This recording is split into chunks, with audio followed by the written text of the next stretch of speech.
এই যে ভাই তোর পানি নিয়েছি ধর খা। পানি আনছোস ভালো করছোস, পানির দাম 20 টাকা, তোর দে সালাম 500 টাকা, আর 480 টাকা ফেরত দে। কিন্তু ভাই পানির দাম তো 100 টাকা।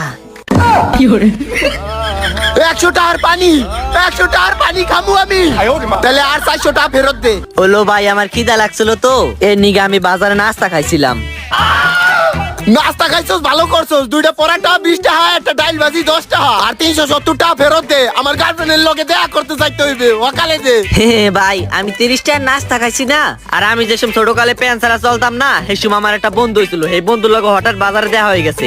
এরপর ও 200 টাকার একটা পিজ্জা খাইছি। 200 টাকার পিজ্জা খাইয়া লাইছে, কপাল পরত তোরে। সকালে 170 টাকা ফেরত দে আমার, রান্নারে তোরে কিন্তু এনে মারি দিম। ভাই যাওয়ার কাল অনেক রোদ ছিল তো এর নিগে আমি গাড়িতে গেছিলাম। ভ্যানের ভাড়া 10 টাকা, যাইতে আইতে 20 টাকা, আরো